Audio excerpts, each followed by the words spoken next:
जो तहसीलदार रविकांत द्विवेदी को हटा दिया गया है। देखिए, बहराइच में फिलहाल प्रशासन का बुलडोजर भी चलता हुआ नजर आ रहा है। पहले ही अल्टीमेटम दे दिया गया है, जिसको लेकर तमाम जो अतिक्रमण है उसको खुद ही ये आरोपी डहाते हुए नजर आ रहे हैं और हटाते हुए नजर आ रहे हैं, और उचित कार्रवाई के निर्देश भी प्रशासन की तरफ से दे दिए गए हैं। मकान तोड़े जा रहे हैं, टीन शेड गिराए जा रहे हैं, दुकानें हटाई जा रही हैं, सामान की ढुलाई हो रही है। ये वही गलियां हैं जहां बीते रविवार को नफरत की आंधी चली थी, जब यहां हड़कंप मचा हुआ था। बहराइच का ये वही इलाका है जहां गुनहगारों ने रामगोपाल मिश्रा को गोली मारी थी। अब उस इलाके में कार्रवाई के दूसरे चरण की शुरुआत होने वाली है, और ये उसी का खौफ है। बीते रविवार जिन घरों से हिंदुओं को टारगेट किया गया, जहां मजहबी उन्माद की साजिश रची गई, वहां अब लोग खुद से ही अवैध कब्जे को हटा रहे हैं। दुकान और मकान खाली करने की होड़ मची है। बुलडोजर एक्शन से पहले ही पूरे इलाके में अफरा तफरी का माहौल है। इसके अलावा अगर और कुछ है तो वो है आंसू।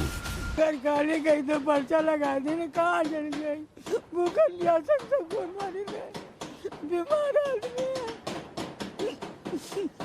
कहाँ भाग जाएगी। हमारा घर क्यों तोड़ा जा रहा है? हम किसी भी मामले में नहीं बोले थे। जब दंगा हुआ हम बच्चन के लेके घर में दरवाजा बंद करके बैठ गए। हम देखा भी नहीं था क्या हो रहा है क्या नहीं हो रहा है, तो फिर हमारा घर क्यों तोड़ा जा रहा है? ये आंसू आत्मा को झकझोर रही है, क्योंकि इस आंसू में मजहब का मवाद नहीं है। ये एक गरीब का दर्द है, क्योंकि पाई पाई जोड़कर इंसान अपने लिए मकान और दुकान बनाता है जो अब टूटने वाला है।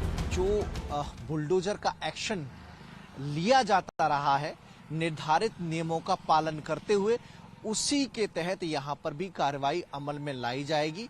जो पूरा रोड है जहाँ जहाँ लोगों ने मकान बनाया है, लगभग 5 से लेकर 8 फीट तक पूरा कब्जा किया है नाले के दोनों तरफ, तो वो हटाया जाएगा। टीन शेड आपको उसके दायरे में नजर आएंगे। जो आरोपी बहराइच कांड का अब्दुल हमीद, सरफराज और फहीम है, उसका घर भी इसकी चपेट में आएगा। जो टी शर्ट लगा हुआ है, उन्होंने भी अपने घर को जो है आगे बढ़ा लिया था, तो उसका घर भी इस जद में है, उस पर भी एक्शन लिया जाएगा।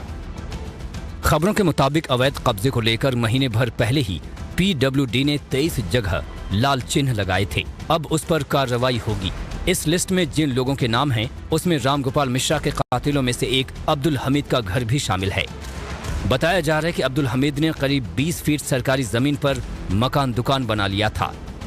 अब 3 दिनों का नोटिस देकर जमीन खाली करने का आदेश दिया गया है। 3 दिन का जो समय दिया गया है, जब एक्यूज जेल में हैं, सब जान रहे हैं, तो एक्यूज को सर्व करवाना चाहिए था।